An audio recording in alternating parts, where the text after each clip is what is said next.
आज जो हम पढ़ेंगे ऑर्गेनाइजेशन का जो है, ऑर्गेनाइजिंग का जो है 5.3 exercise formal and informal organisation. ठीक, ये कम्युनिकेशंस के तरीके हैं। यहाँ पे क्या है? तरीके। ठीक है, ऑर्गेनाइजेशन में जो है कम्युनिकेशन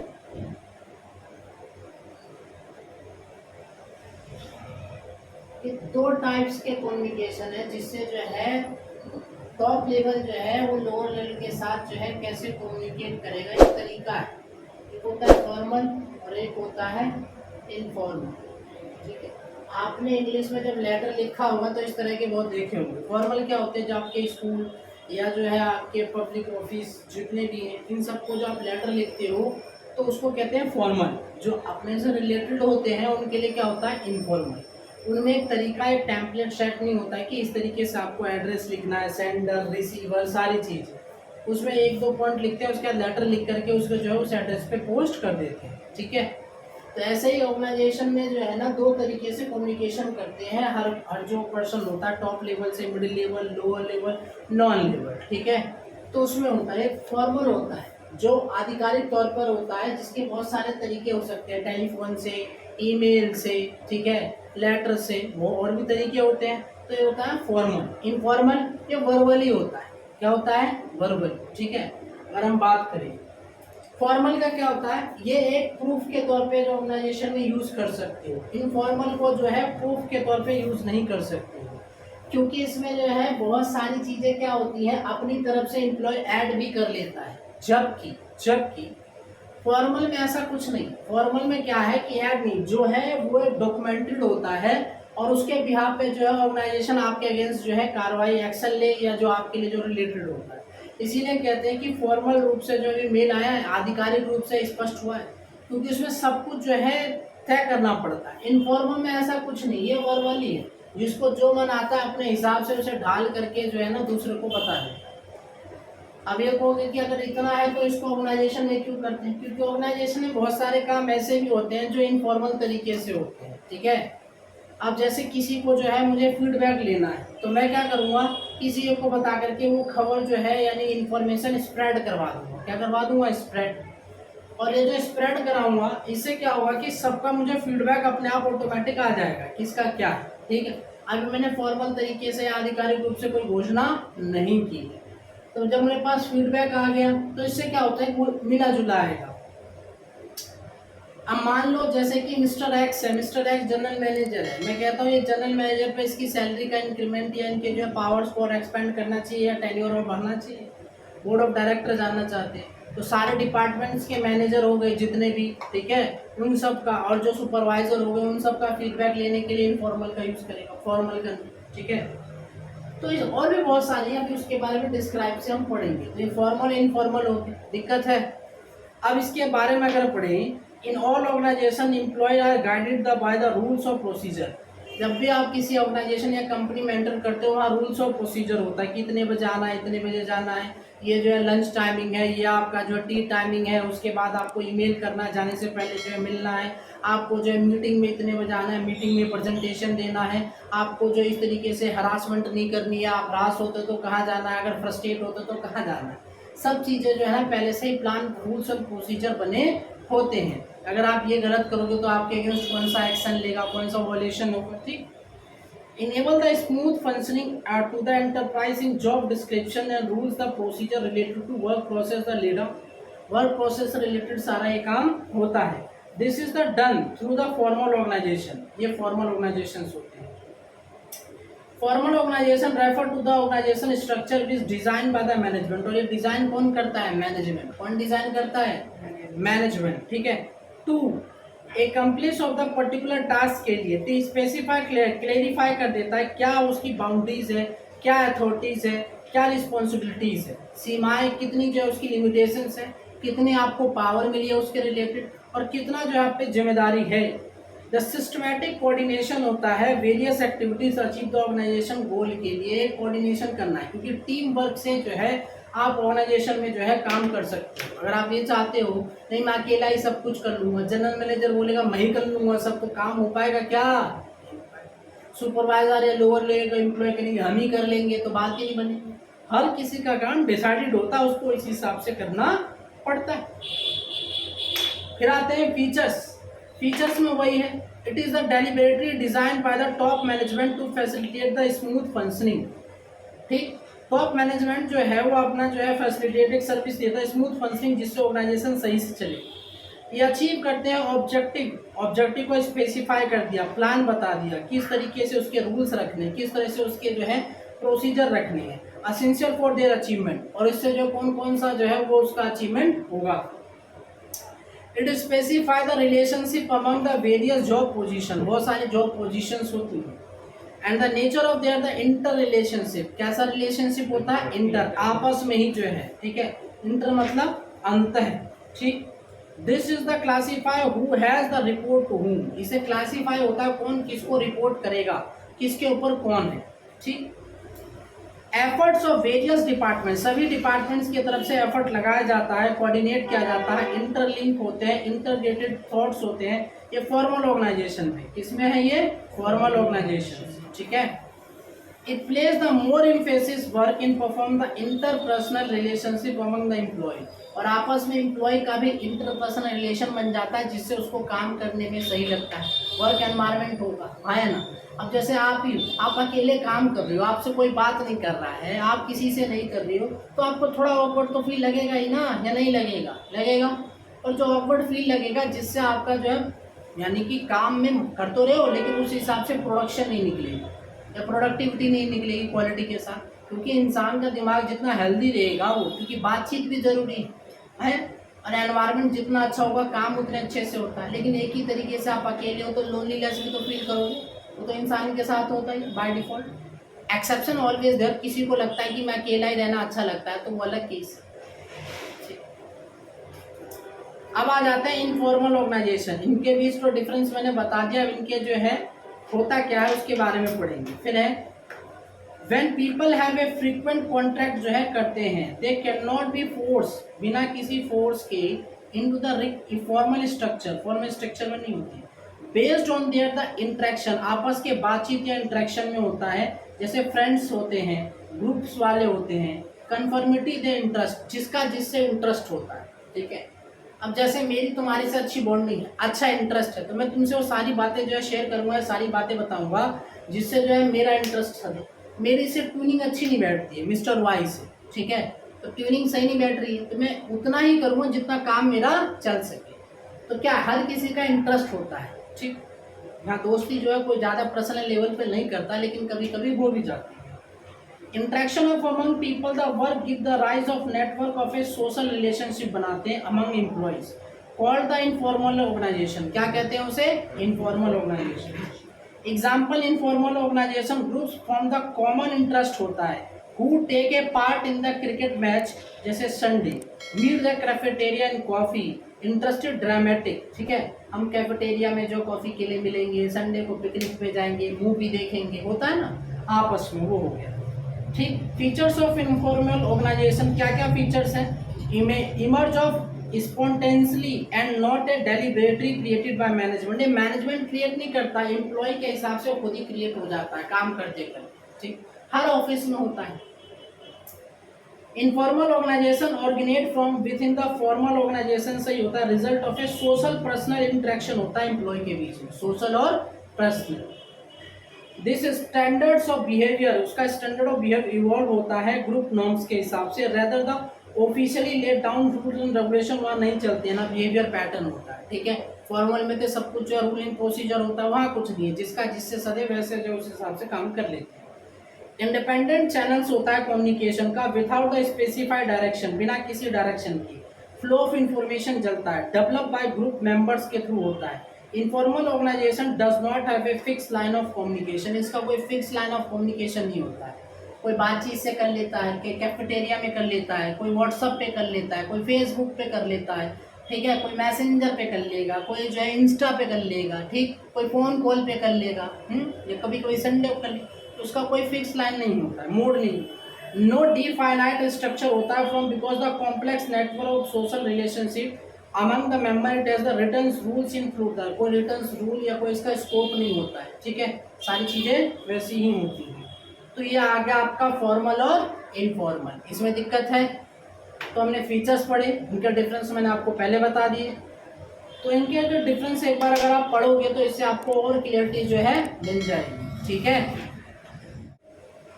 नेक्स्ट जो हम करेंगे वो है आपका डेलीगेशन एंड डिसेंट्रलाइजेशन। अभी हमने जो है एक्सरसाइज कंप्लीट किया 5.3, जिसमें हमने कम्युनिकेशंस के वे पढ़े थे, फॉर्मल एंड इनफॉर्मल। ठीक, क्लियर हो गया कॉन्सेप्ट।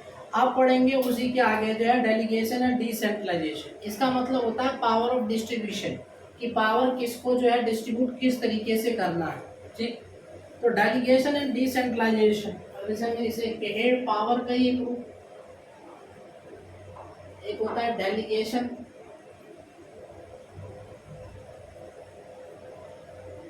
और एक होता है डिसेंट्रलाइजेशन। ठीक है, डेलीगेशन और डिसेंट्रलाइजेशन। डिसेंट्रलाइजेशन का मतलब होता है कि आपने जो है अपने पावर को डिस्ट्रीब्यूट कर दिया है। ठीक, जैसे हमारे यहाँ प्राइम मिनिस्टर के जो है या राष्ट्रपति के जो पावर्स है वो जो है ना एक नेशनल लेवल से लेके स्टेट लेवल तक जो है स्प्रेड। कुछ पावर्स प्राइम मिनिस्टर के पास है, कुछ 100% का, कुछ राष्ट्रपति के पास है, कुछ जो है कैबिनेट मिनिस्टर पे है, कुछ जो है हमारे गवर्नर सीएम के पास है स्टेट में, कुछ हमारे आईएएस आईपीएस ऑफिसर आईएफएस के पास है, कुछ पुलिस के पास है। ठीक है, जो भी है, कुछ आर्मीज के पास है। तो सब किसी के पास क्या है, पावर्स। तो पावर्स का जो है ना एक हिसाब से डिस्ट्रीब्यूशन, एक तरीके से बांटना और उसके साथ उसकी रिस्पॉन्सिबिलिटी भी तय कर देना, ये डिसेंट्रलाइजेशन। डेलीगेशन क्या होता है, ये ट्रांसफर की जाती है। जैसे अभी मुझे जो है क्या करना है, काम आपसे करवाना है, तो मैं जो है ना आपको अथॉरिटी देता हूँ कि आप जो है काम अपने सुपीरियर या सबऑर्डिनेट से कराएंगे। ठीक है, जैसे जूनियर सीनियर से, सीनियर जूनियर से करवाता है, उसके ऊपर जो है उसका जो है लीडर हो, टीम लीडर होता है, उसके ऊपर मैनेजर होता है, जो भी सब काम कराएंगे। ओके, ये हो गया। Superior to subordinate the entrustment of the responsibility and creation of accountability. ठीक, अपने सबऑर्डिनेट से जो इंटरेस्ट की बात है, उसके बाद उस पर जिम्मेदारी है, उस पर जवाबदेही भी तय होती है। परफॉर्मेंस, जैसा वो काम करेगा विच हेल्प ऑफ मैनेजर, और ये सारा किसके साथ होता है, मैनेजर के हेल्प से। टू एक्सटेंड हिज एरिया, अपने एरिया से, और operation as without it is the activities would restricted only what himself can do. Restricted करते हैं कि केवल अपने लिए नहीं करना, आपको ऑर्गेनाइजेशंस के लिए भी करना है और अच्छे से करना है। डेलीगेशन प्री रिक्विजिट होता है efficient functioning and organisation because enables the manager to use time on high priority activities। ठीक, ऑर्गेनाइजेशन जो है ना आपके लिए जो enables, मैनेजर आपका यूज करता है हाई प्रायोरिटी बेसिस पे अपने काम को कराने के लिए, क्योंकि उसके अंदर एक पूरी टीम होती है। उस टीम से उसको ना एक प्रोजेक्ट पे क्या करना होता है, काम करना होता है, असाइनमेंट कहते हैं उसे, और ये हर ऑर्गेनाइजेशन में होता है। ऑल्सो द सेटिस्फाइज सबऑर्डिनेट, अपने जो है नीचे से जो सहकर्मी है उनको सेटिस्फाई नीड, जैसा उनको जो है रिकॉग्नाइजेशन दिया जाए, प्रोवाइड की जाए, उनको अपॉर्चुनिटीज भी दी जाए। ठीक है, और डेवलप किया जाए एक्सरसाइज इनिशिएटिव, जो आगे वो बढ़कर काम कर सके। तो ये तो हो गया आपका डेलीगेशन की जो मीनिंग हो गई उसके बारे में। अब जो हम बात करेंगे वो करेंगे एलिमेंट्स ऑफ डेलीगेशन, कि कौन कौन से आपके जो है एलिमेंट ऑफ डेलीगेशन है। तो पहला आता है अथॉरिटी। ठीक है, कि आपको जो जिम्मेदारी दी जा रही है, जो अथॉरिटी है, वो authority refers to the right of individual to command his subordinate. Individual के फॉर्म में आप अपने सबऑर्डिनेट को क्या करते हैं, कमांड देते हैं। To take action within scope of his position, अपने हिसाब से जो है स्कोप, जो पोजीशन ऑफ स्कोप है उसके लिए करने के लिए। कॉन्सेप्ट ऑफ अथॉरिटी जो है वो arise from the establish the scalar chain होता है which links the various job position, अलग अलग जॉब पोजीशन के हिसाब से होते हैं। And levels of organisation, informal organisation जो होते हैं authority originates virtue of individual position and extend of the authority highest to the top management. Highest से, हाई लेवल से लेकर के टॉप मैनेजमेंट नीचे तक के लिए जो है सारा काम अथॉरिटी वाला है। लेवल्स रिड्यूस द सक्सेसिवली, उसके अपने लेवल्स को रिड्यूस करने के लिए, काम को रिड्यूस करने के लिए वो जो है क्या कर देता है, किसी और को देता है। We go down the corporate ladder दे देता है, एक सीढ़ी की तरह बना देता है कि उससे ऊपर आप चढ़ सकते हैं। Authority flow from the top to bottom जो है आप आ सकते हैं और बॉटम से टॉप जा सकते हैं। Superior has authority over to subordinate, ठीक। अथॉरिटी रिलेशनशिप जो है helps to maintain the order of organisation, जो ऑर्डर होता है ऑर्गेनाइजेशन का उसको जो मेंटेन करने में जो हेल्पफुल होता है। By giving the managers to right देते हैं एग्जैक्ट ऑबिडेंस जो है आज्ञा का पालन हो, एंड गिव द डायरेक्शन, वो दिशा भी दिखाते हैं वर्क फोर्स अंडर देम कि किस तरह मेरे अंडर में वो काम करेंगे, क्या करना है। अथॉरिटी जो डिटरमाइन करती है सुपीरियर और सबऑर्डिनेट रिलेशनशिप को, superior communicate his the decision for subordinate, ठीक है। जो आपका सुपीरियर है उसके जो है ना कम्युनिकेट करना होता है और डिसीजन फॉर सबऑर्डिनेट के लिए होता है। Expecting the compliance from him and subordinate execute the decision as per the guidelines of the superior, जैसी गाइडलाइन सुपीरियर के लिए जो है जारी होती है। अब जब आपको अथॉरिटी मिलेगी तो साथ में आपको क्या मिलेगी, जिम्मेदारी, उत्तरदायित्व, जिसे हम कहते हैं रिस्पॉन्सिबिलिटी। क्या कहते हैं, responsibility. Responsibility is the obligations होते हैं आपके ऊपर ऑफ ए सबऑर्डिनेट का प्रॉपर्ली परफॉर्म कराने के लिए असाइन द ड्यूटी, उसको ड्यूटी असाइन करो, उसको जो है परफॉर्म करवाओ, उससे जो है काम निकलवाओ। Arise from the superior to subordinate relationship because the subordinate is bound, वो बाउंड होता है, वो प्रतिबद्ध होता है परफॉर्म द ड्यूटी जो उसको असाइन किया जाता है, किसके द्वारा, सुपीरियर के द्वारा। किसके द्वारा, सुपीरियर के द्वारा। कौन बाउंड होता है, सबऑर्डिनेट। कौन बाउंड होता है, सबऑर्डिनेट, ठीक है। Responsibility flow upward, subordinate will always the responsible to his superior, ठीक। वो हर हमेशा रिस्पॉन्सिबल कौन होगा, सुपीरियर, क्योंकि वो उसके अंडर में है, किसके, सुपीरियर के अंडर में।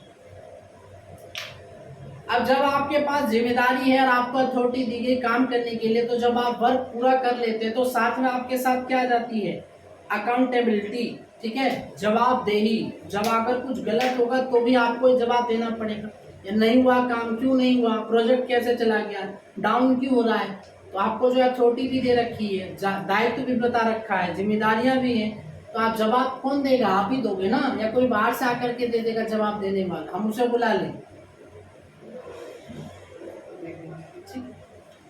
Accountability is the employees being answerable for the final outcome, क्या निकल के आया, असाइन टास्क जो आपको दिया गया था। Once responsibility for performance assign the task accepted करते हैं, वन कैन नॉट डिनाई, नहीं कर सकते अपने अकाउंटेबिलिटी से, जवाबदेही से।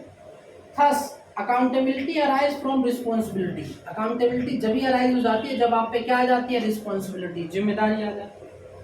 अकाउंटेबिलिटी फ्लो अपवर्ड होता है, सब ordinate will be the accountable, ठीक है, और जो आपका सब ऑर्डिनेट है वो भी अकाउंटेबल होगा, किसके, सुपीरियर के लिए। सुपीरियर किसे पूछेगा, सब ऑर्डिनेट से, और सुपीरियर से कौन पूछेगा, उसका टीम लीडर या उसका मैनेजर पूछेगा, ठीक है, अपर लेवल की। अगर सेटिस्फैक्टरी परफॉर्मेंस ऑफ वर्क है, subordinate will express the, explain करता है consequences and action of omission, क्या एक्शन लिया या कुछ भूल गया है, ठीक है।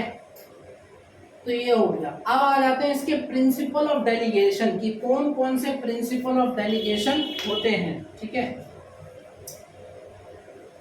For effective delegation the authority granted must be communicate करते हैं with the assign responsibility, principle of authority and responsibility. The authority of granted the subordinate can taken back the redelegate of another person. एक authority ये भी होती है कि अगर आपने एक को टास्क दिया और आप चाहते उसने किसी और को टास्क दे दिया तो वो जो है री-डेलीगेट कर सकता है, ठीक है। इसमें ये भी जो है प्रोसीजर है। Delegation does not mean the abdication principle of absoluteness and accountability, कि आप जो है उस अकाउंटेबिलिटी से पीछे नहीं हट सकते हैं, ठीक है, ये जिम्मेदारी है आपके लिए। तो ये जो है उन्होंने बता रखा है, एक एग्जाम्पल है, इस तरह से आपको इस प्रिंसिपल को भी पढ़ना है, ठीक है, ये हो गया। अब उसके बाद इंपॉर्टेंस ऑफ डेलीगेशन, वही है इफेक्टिव मैनेजमेंट होगा, जब काम साथ में जो आपके नीचे करेंगे वो आपको रिपोर्ट करेगा तो एक के बाद एक फिल्टर होके आएगा। एम्प्लॉय का भी डेवलपमेंट होगा, जो फ्रेशर आएंगे उसका भी डेवलपमेंट होगा, उसके बाद मोटिवेशन भी मिलेगा एम्प्लॉय को, ठीक, कि काम कर रहे हैं, अच्छा हो रहा है, ये रिपोर्ट जा रही है, उसके बाद जो फीडबैक भी आ रहा है साथ के साथ। फैसिलिटेशन ऑफ ग्रोथ, जो फैसिलिटीज मिलेगी उससे उसका ग्रोथ होगा, एक्सपेंड होगा, उसके एक्सपेंड के साथ आपके जो है ऑर्गेनाइजेशन का भी एक्सपेंशन होगा। मैनेजमेंट का एक हायरार्की सिस्टम बन जाता है कि कौन किसको रिपोर्ट करेगा, तो सीधा वो हर किसी के पास नहीं जाएंगे, जो उसका मेन बंदा उसी से सारे रिपोर्ट और सारी इंफॉर्मेशन ले लेंगे। बेटर कोऑर्डिनेशन हो जाता है, ठीक है, कि एक के बाद दूसरा, दूसरे के बाद तीसरा, हर लेवल पे अलग है, तो ये कोऑर्डिनेशन भी हो जाता है। ठीक, शुरू करेंगे। Importance of delegation. Delegation is a key of element is in effective organising. Delegation जो है ना, एक इफेक्टिव ऑर्गेनाइजेशन के लिए जो की ऑफ एलिमेंट होता है, चाबी होती है, एक बहुत इंपॉर्टेंट ताले की चाबी। इसके कौन कौन से बेनिफिट्स हैं? Effective management. कैसा? Effective management.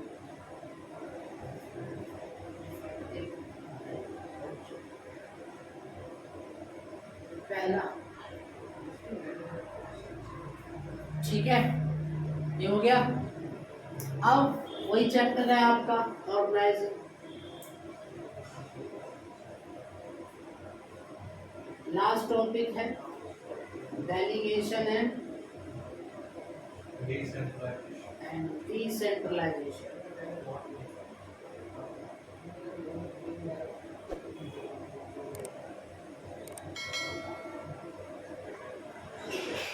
इफेक्टिव मैनेजमेंट है। ओके, इफेक्टिव मैनेजमेंट क्या है? By empowering employ the manager are able to function more efficiently, they keep more time, concentrate important matters. ठीक है, इंपॉर्टेंट मैटर्स पे जो है वहाँ बात करेंगे। एम्पावर करते हैं अपने एम्प्लॉय को, मैनेजर को, एक जो है फंक्शन, कार्य करने के लिए। ठीक है, फ्रीडम देते हैं डूइंग द रूटीन वर्क, जो उसका रूटीन वर्क है वो अपने हिसाब से। अगर आप किसी एम्प्लॉय को, मिस्टर एक्स है, वो काम कर रहा है, उससे हर 2 मिनट आधे घंटे बाद बोलो रिपोर्ट तैयार, काम हो गया, ऐसे क्यों नहीं हुआ, ये क्या हुआ, मेल करा, ये करा, वो बेचारा अगर वो फॉर्मेलिटीज में ही रहेगा और अगर उस चीज से वो फ्रस्ट्रेशन हो जाएगा मैनेजमेंट से, तो क्या वो अच्छा प्रोडक्टिविटी काम करके देगा? हमें नहीं देगा। तो इसलिए फ्रीडम ऑफ रूटीन वर्क मिलता है विथ अपॉर्चुनिटीज टू एक्सेल, मतलब एक्सेल मतलब विस्तार। ठीक, न्यू एरियाज में वो जो है ना एक्सपेंड करता है, एक्सपोजर करता है, एक्सपोजर मिलता है, आगे वो काम करके देता है। एम्प्लॉय डेवलपमेंट, उसके बाद दूसरा क्या है आपका? Employ development.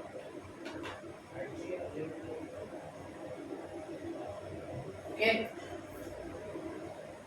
as a result of delegation, employees get more opportunities to utilize their talent. It allows them to develop their skill, which enable to perform the complex tasks, assume those responsibilities which will improve their career prospects. Employ का भी development होता है। Delegation जो है ना पूरी team के साथ काम करती है, तो जो अपॉर्चुनिटीज, जो अवसर आते हैं, उस टैलेंट के हिसाब से निकालते हैं। जब समस्याएं या हमारे अवसर आते हैं, सुना ना मोदी जी का, आपदाओं को अवसर में बदल दो, तो जब कॉम्प्लेक्स टास्क आएगा तो उसको आप सॉल्व करने के लिए नए नए तरीके जो है इजाद करोगे, नए नए तरीकों को देखोगे, तो उससे क्या होगा? कॉम्प्लेक्स टास्क को आप जब अपनी टीम के साथ जब मेहनत करके खत्म करोगे तो आपके अंदर जो है खुद ही स्किल बन जाएगा। ठीक है, और आपके वो जो है स्किल आपके कैरियर में ग्रोथ में बहुत ज़्यादा जो है ना इम्प्रूवमेंट लेकर आता है। इसीलिए कॉम्प्लेक्स काम को करने से इजी काम अपने आप हो जाता है बाय डिफॉल्ट, उसको करने की जरूरत नहीं होती है। ठीक है, ये हो गया। दूसरा, it makes the better leader and decision maker. आप इससे जब काम करोगे तो आप लीडर भी बन जाते हो और डिसीजन लेने में भी कैपेबल हो जाते हो, क्या कब लेना है, क्या करना है। The delegation helps the preparing better future manager, better future manager भी हो जाता है। डेलीगेशन एम्पावर करता है अपने एम्प्लॉय को, प्रोवाइड करता है उसको चांस, उसके स्किल के लिए, उसके एक्सपीरियंस के लिए, डेवलप करता है वो हायर पोजीशंस के लिए। ठीक है, मोटिवेशन ऑफ एम्प्लॉयज। अब यहाँ पे क्या हो, मोटिवेशन खुद ही मिलेगी उनको, क्या मिलेगी? खुद ही मोटिवेशन मिलेगी, motivation of employ. Third part, ठीक है, ये हो गया motivation of employees. Delegation help the developing the talent of the employees. It is also has the psychological benefit. कैसा बेनिफिट होता है? Psychological benefits. When a superior interest is subordinate with a task, ठीक है, subordinate with task, it is not merely the sharing of work but involve the trust। ठीक है, sharing work आपका नहीं, लेकिन ट्रस्ट जो है इन्वॉल्व होता है। Superior part of commitment on the part of subordinate, जो सुपीरियर, जो सीनियर होता है उससे, उसका जो है ना वो पार्ट होता है commitment and there part of subordinate. जो काम करके देगा उसमें उसका कमिटमेंट होता है कि वो उसके साथ काम करेगा ही करेगा, ठीक है। रिस्पॉन्सिबिलिटीज होती है, अपने वर्क को बिल्ड करना होता है, self esteem and employ improve करता है, अपने कॉन्फिडेंस को फील करता है, इंकरेज करवाते हैं, ट्राइज इंप्रूव परफॉर्मेंस फर्दर, क्योंकि एक बार जब काम करेगा तो हमेशा 100% थोड़ी होगा सही होगा, ठीक है, तो धीरे धीरे उसको इम्प्रूव कराते हैं। नेक्स्ट है फैसिलिटेशन ऑफ ग्रोथ। आप फैसिलिटी प्रोवाइड कराते हैं ग्रोथ के लिए, किसके लिए? ग्रोथ के लिए, फैसिलिटेशन ऑफ ग्रोथ, ठीक है। Delegation help the expansion of organization by providing the ready workforce to take the leading position। कैसा है? leading position in new venture। trained and experienced employer are able to play the significant role। ठीक, significant यानी बहुत आवश्यक महत्वपूर्ण role को जो है वो प्ले करते हैं, यानी कि वहां पे निभाते हैं। उसके बाद launch of new projects, new projects को जो है वो लॉन्च भी करते हैं। बेसिस ऑफ मैनेजमेंट हायरार्की, ठीक, बेसिस ऑफ मैनेजमेंट हायरार्की।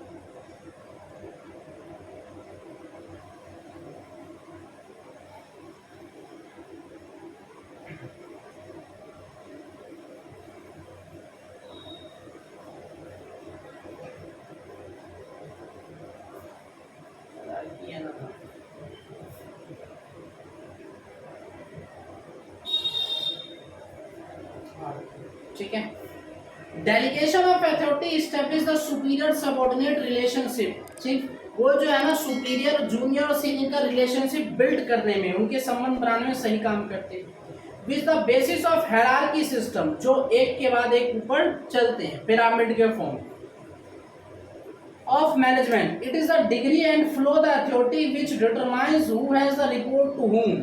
इससे फ्लो पता चलता है कि कौन किसको रिपोर्ट करेगा, किस पे किसकी जिम्मेदारी है, कौन किसके अंदर काम कर रहा है।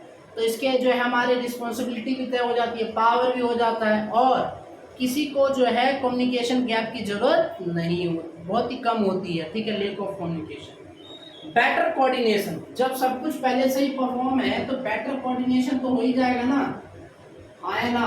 हर टीम एक दूसरे के साथ काम करेगी, सबका काम पहले से ही क्लियर है या नहीं है, ठीक। The elements of delegation, the namely authority होती है, रिस्पॉन्सिबिलिटी होती है और अकाउंटेबिलिटी होती है।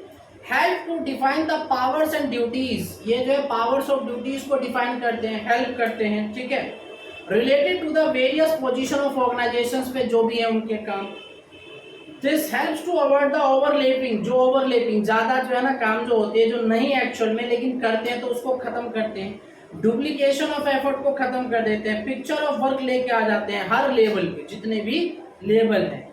सच क्लियरिटी, ये जितनी भी आपकी क्लियरिटी है, सच सारे जो है वो साफ पता चलता है उसके reporting of relationship which developing the maintaining effective coordination amongst the departments, ठीक, level and function of management, ये हो गया, ठीक है। ये तो हो गया आपका डेलीगेशन का। अब है डिसेंट्रलाइजेशन, जो मैं आपको बता चुका हूँ। डिसेंट्रलाइजेशन का मतलब क्या होता है कि अपने पावर को डिस्ट्रीब्यूट कर देना वेरियस लेवल्स ऑफ ऑर्गेनाइजेशंस पे, जिससे जो है ना आपके जो है काम में जो आपका वर्क फ्लो है वो तेजी से काम करे, इफेक्टिव डिसीजन ले पाए, ओके, और आपस में जो डिपार्टमेंट्स के कन्फ्लिक्ट्स ना हो। आपने डिसीजन बांट रखा है, आपको उसको जो है फ्लो कराने में भी आसानी होगी, ठीक, आपको बार बार जो है कोई मेल नहीं करेगा, यानी एक सिस्टम बाय, इसमें भी हायरार्की है लेकिन पावर्स को क्या कर रखा है, डिवाइड, क्या कर रखा है, डिवाइड या डिस्ट्रीब्यूट कर रखा है, ठीक है, वही है। In many organizations, the top management play the active role in taking all decisions, while there in the others which power given even the lower levels of management. Those organizations which decision-making authority is like the top management are termed to centralized organization. एक होता है centralise मतलब केंद्रीकृत, एक होता है decentralisation मतलब विकेंद्रीकृत, मतलब डिस्ट्रीब्यूट कर देना डिसेंट्रलाइजेशन, और सारा पावर एक जगह ला के ही रख देना, वो सेंट्रलाइज हो गया। जैसे हमारे यहाँ चुनावों में भी होता है, देखा होगा आपने, किसी किसी देश में सारी पावर राष्ट्रपति के पास होती है।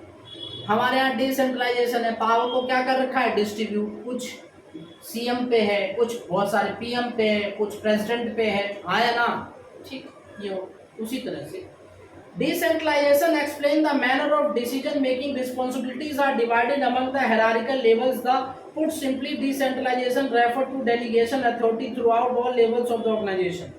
Decentralization refer to systematic delegation of authority through all the levels of management and in all the department except the can be exercised only the central points को छोड़ के सब जगह होता है, क्योंकि जो सेंट्रल पॉइंट होता है ना, जैसे हमारे देश में रक्षा की बात आती है, तो जो डिफेंस है वो डिफेंस तुमने देखा होगा कि किसी भी स्टेट के पास डिफेंस नहीं है, पुलिस है लेकिन डिफेंस नहीं है। डिफेंस क्या है, वो कोर सब्जेक्ट है, वो देश के लेवल पे बात होती है, तो वो केवल सेंट्रल के पास है, ठीक है। इसी तरह जो है ना, कुछ जो डिसीजंस होते हैं, जो सेंट्रल पॉइंट्स होते हैं, जो बिजनेस जिससे मेन चलता है, वो जो है बोर्ड ऑफ मैनेजमेंट अपने पास पे रखता है। बाकी सारे कामों के लिए वो जो है पावर को क्या कर देता है, डिस्ट्रीब्यूट कर देता है। Decision making authority share the lower levels of consequently place the nearest point of action. In other words, the making of authority push down a chain of command. When decision taken by the lower levels are numerous, well important an organization can be regarded as the greatly decentralized. ठीक, अब importance of the decentralization क्या है, कौन कौन से, relief to the top management, जो भी बताया मैंने, क्या importance है, importance of decentralization, ठीक है। सबसे पहले रिलीफ कर देते हैं, इसको relief of top management, MGT मतलब टॉप मैनेजमेंट, ठीक है। Relief of to top management, top management, ठीक है। मैनेजमेंट हो गया। Decentralisation dismiss of the amount direct supervision exercise the superior, जो आपको बताया मैं कि वो सारा जो है ना एक्सेस हर डिपार्टमेंट के पास मैनेजर पे आ जाता है, जनरल लेवल पे आ जाता है, जनरल मैनेजर का होता है, डिपार्टमेंट्स के मैनेजर का होता है, उसके सुपरवाइजर का होता है, उसके टीम लीडर का होता है, उसके जो है नीचे जूनियर उसके पास भी होता है। तो सब फ्रीली काम करते हैं और एक के बाद जो है ना डिसीजन लेने की कैपेसिटी होती है, एक्सेप्ट कुछ पॉइंट्स को छोड़ के। दूसरा होता है डेवलप इनिशिएटिव अमंग सबऑर्डिनेट, ठीक है। डेवलप करते हैं, क्या करते हैं, डेवलप, ठीक है। इनिशिएटिव मतलब new idea, initiative,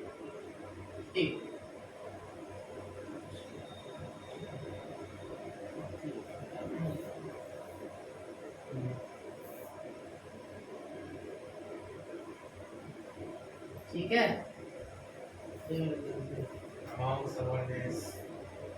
among subordinates, among subordinates, ठीक है। इनिशिएटिव मतलब न्यू जो है ना आपके वो जो है पॉलिसी या न्यू थिंक, न्यू आइडियाज को लेके कौन आएगा, जूनियर ही लेके, सीनियर जो अपने लेवल पे लेके आएंगे, लेकिन नए आइडियाज नए थॉट लाने का काम भी तो करेंगे, उसके पास भी तो कुछ कैपेसिटी है तो उसका वो यूज करेगा, ठीक।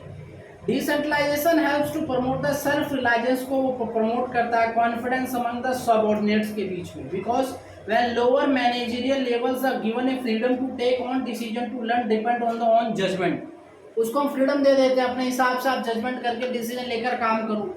Also keep them the state wherein they are the constantly challenge have to the develop the solution for the various problem they encounter, कि जैसी प्रॉब्लम आएगी उस हिसाब से आप उसको क्या करेंगे, एनकाउंटर करेंगे, यानी जवाबदेही जो तुरंत ही कर देंगे या उसके लिए काम करेंगे। देखते हो ना, जैसे ही कोई फायरिंग होती है तो एनकाउंटर उसके, यानी कि जैसा आपका जो है प्रॉब्लम आया उस हिसाब से आपने जवाब दिया। Decentralization policy help to identify those executives the necessary potential to become dynamic leader. Dynamic leader के लिए बहुत ज्यादा है, क्योंकि सिचुएशन के हिसाब से जो अपने आप को ढाल ले उस हिसाब से काम करवा दे, वही सबसे बेस्ट लीडर होता है। क्योंकि सिचुएशन जो है हम हर हमेशा हमारे हिसाब से नहीं चलती है, कुछ हमारे बियॉन्ड भी चलती है, हमारे जो है ना कैपेसिटी से ही बाहर चलती है, तो उस हिसाब से आपको जो है डलना पड़ेगा। Develop the managerial talent for the future, develop करते हैं मैनेजरियल टैलेंट, ठीक है। मैनेजरियल टैलेंट को डेवलप करते हैं फ्यूचर के लिए। Decentralisation give the subordinate to chance prove their the abilities to create the receiver qualified man power can be considered the fill up more challenging position through the promotion. It is also help to identify those who may not successful in assuming the greater responsibility. Thus, decentralization is means the management, the education as well as the opportunity for trained manpower to use the talent in real life situation. ठीक है, real life situation के हिसाब से जो है ना वो उसको जो सोल्व करने की कोशिश करेंगे जैसा वो जो है मैन पावर का यूज करना चाहिए। क्विक डिसीजन मेकिंग, जब पावर आपके पास है, आपको एनकाउंटर करने की कैपेबिलिटी है, तो डिसीजन भी तो बहुत तेजी से होगा, तो क्विक डिसीजन मेकिंग होगा। क्विक डिसीजन मेकिंग दिक्कत है। Quick decision making in decentralization organizations decisions are taken to the levels which nearest the points in there is the no requirement approval for many levels। Centralise में हर level पे आपको decision जो है के लिए आपको रिक्वेस्ट देनी पड़ती है। पहले वो जो लोअर लेवल, फिर मिडिल लेवल, फिर जो है अपर लेवल वाले दे आया ना, उस हिसाब से। फिर फैसिलिटेट ऑफ ग्रोथ, जैसे इसमें था ग्रोथ, आप सारी चीजें जब उसे दे रहे हो तो फैसिलिटेट ऑफ ग्रोथ भी तो होगा ना, ठीक है। फिर आता है बेटर कंट्रोल, जैसे इसमें कोऑर्डिनेशन है तो बेटर कंट्रोल भी होगा, एक के बाद एक है, फ्रीडम है, आपकी जवाबदेही अकाउंटेबिलिटी सब हो जाती है। फिर आप ये नहीं कह सकते कि मैं आपके डिसीजन में डिले हुआ या आप डिसीजन नहीं ले पाए, सारी पावर तो आपको दे रखी है ना, तो आपको काम करके क्या देना पड़ेगा मैनेजमेंट को, क्योंकि मैनेजमेंट ने आपके ऊपर क्या दिखाया है, भरोसा। क्या दिखाया है, भरोसा, ठीक है, क्या दिखाया है, भरोसा दिखाया है, ठीक है। उस भरोसे के हिसाब से जब आप काम परफॉर्म करके नहीं दोगे तो मैनेजमेंट आपसे क्वेश्चन पूछने के लिए जो है क्या राइट्स है उसका, वो जो पूछेगा आपको जवाब देना पड़ेगा, क्योंकि पावर है तो अकाउंटेबिलिटी भी तो है रिस्पॉन्सिबिलिटी के साथ। तो वहाँ क्या हो जाएगा, कंट्रोल बेटर हो जाएगा। कोई किसी पे जो है ना, यानी कि इसकी टोपी उसके सर नहीं पहनाने की आदत नहीं होगी। जैसे कंपनियों में होता है कि गलती किसी को फंसा, क्या दिक्कत, कॉर्पोरेट, जिसे कॉर्पोरेट पॉलिटिक्स कहते हैं, बहुत ज़्यादा हो। फिर यही लोग कहेंगे आई हेट पॉलिटिक्स, सबसे ज़्यादा करेंगे पॉलिटिक्स। ओके, दिक्कत है। तो ये आपका डिसेंट्रलाइजेशन का पॉइंट भी क्या हो गया, खत्म हो गया। ओके।